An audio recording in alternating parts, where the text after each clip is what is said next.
Apakah kebahagiaan itu hak semua orang, atau justru sebuah kemewahan yang hanya bisa dinikmati oleh segelintir orang saja?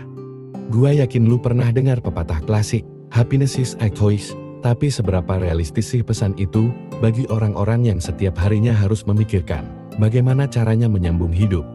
Menurut laporan World Happiness Report tahun 2023, negara-negara dengan tingkat kebahagiaan tertinggi seperti Finlandia dan Denmark adalah negara-negara dengan pendapatan per kapita tinggi, akses pendidikan dan kesehatan yang baik, serta tingkat kesenjangan rendah. Sementara itu, negara-negara termiskin di dunia justru berada di posisi paling bawah dalam daftar tersebut. Jadi, apa artinya ini? Apakah kebahagiaan benar-benar tergantung pada kondisi eksternal kita? Atau ada sesuatu yang lebih dalam dari sekadar uang dan fasilitas? Mari kita eksplorasi lebih lanjut.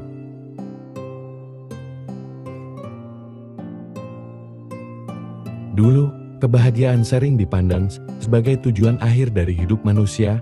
Dalam filsafat Yunani kuno, Aristoteles mengatakan bahwa tujuan hidup adalah mencapai eudaimonia, sebuah keadaan sejahtera dan penuh makna. Namun, konsep kebahagiaan modern cenderung lebih materialistik. Tuh gua yakin lu sering lihat iklan-iklan yang bilang, kalau punya mobil baru, rumah mewah, atau liburan ke Bali bakal bikin hidup lu bahagia. Tapi seiring waktu, penelitian mulai menunjukkan sesuatu yang lebih kompleks. Misalnya, studi dari Harvard University selama 80 tahun menemukan bahwa hubungan sosial yang kuat, bukan uang atau prestasi, adalah faktor utama yang menentukan kebahagiaan seseorang. Jadi, meskipun gua tahu banyak orang yang mikir kebahagiaan itu soal materi, ternyata ada banyak faktor lain yang berperan. Semakin kita pelajari tentang kebahagiaan, semakin kita sadar bahwa ini bukan topik yang hitam putih. Ada banyak faktor yang memengaruhi kemampuan seseorang untuk merasa bahagia. Pertama, penelitian menunjukkan bahwa orang yang hidup di bawah garis kemiskinan 2 kali lebih mungkin mengalami depresi dibandingkan mereka yang memiliki penghasilan stabil. Ini karena stres finansial membuat otak sulit fokus pada hal-hal positif. Bahkan di negara maju seperti Amerika Serikat, ada kesenjangan besar dalam akses layanan kesehatan mental. Banyak orang tidak bisa mendapatkan bantuan karena biaya yang mahal. Budaya tempat kita tinggal juga memengaruhi definisi kebahagiaan. Di beberapa negara timur, misalnya, kebahagiaan sering diukur melalui harmoni keluarga, sementara di barat lebih fokus pada pencapaian individu. Bayangkan, gimana rasanya hidup di lingkungan yang terus-menerus menekan? Bagaimana mungkin seseorang bisa merasa bahagia jika setiap hari harus berjuang untuk bertahan hidup? Ini membawa kita pada pertanyaan yang lebih dalam, apakah kebahagiaan benar-benar adil? Di satu sisi, ada orang-orang yang lahir dengan privilege, mereka punya uang, pendidikan, dan dukungan keluarga. Di sisi lain, ada jutaan orang yang harus bekerja keras setiap hari hanya untuk memenuhi kebutuhan dasar. Ini bikin gua mikir, apakah kebahagiaan itu benar-benar universal?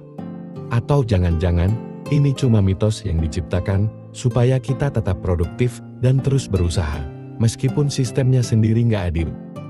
Dan yang lebih bikin bingung lagi, apa yang bisa kita lakukan kalau sistem ini terus-terusan membuat sebagian orang tertinggal?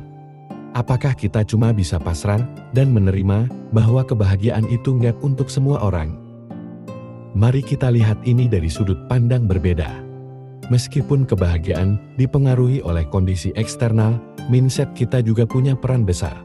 Praktik mindfulness, seperti meditasi atau menulis jurnal rasa syukur, bisa membantu kita melatih otak untuk fokus pada hal-hal positif. Hubungan sosial adalah kunci. Bahkan jika lu nggak punya banyak uang, lu bisa membangun komunitas yang saling mendukung. Teman-teman yang peduli bisa jadi sumber kebahagiaan yang lebih tahan lama daripada barang-barang mewah. Kebahagiaan itu proses, bukan tujuan akhir. Alih-alih mengejar kebahagiaan instan, cobalah fokus pada hal-hal kecil yang memberi makna dalam hidup lu, misalnya belajar sesuatu yang baru, membantu orang lain, atau menjalani hobi yang lu suka. Jadi, meskipun sistem dan kondisi eksternal memang memengaruhi kebahagiaan, kita nggak sepenuhnya tunduk pada situasi kita. Ada banyak hal yang bisa kita lakukan untuk merawat kebahagiaan kita sendiri. Jadi, apa yang bisa lu lakukan dengan informasi ini? Pertama, cobalah untuk melatih mindset positif. Lu bisa mulai dengan menulis 3 hal yang lu syukuri setiap hari. Kedua, bangun hubungan sosial yang sehat dan saling mendukung. Ketiga, ingatlah bahwa kebahagiaan itu bukan soal tujuan akhir, tapi soal perjalanan.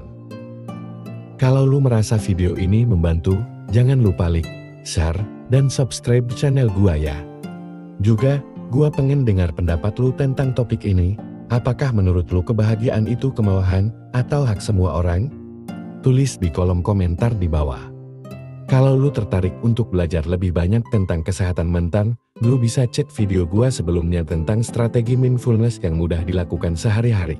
Sampai jumpa di video berikutnya, dan ingat bahagia itu pilihan, tapi juga tanggung jawab kita untuk menciptakannya.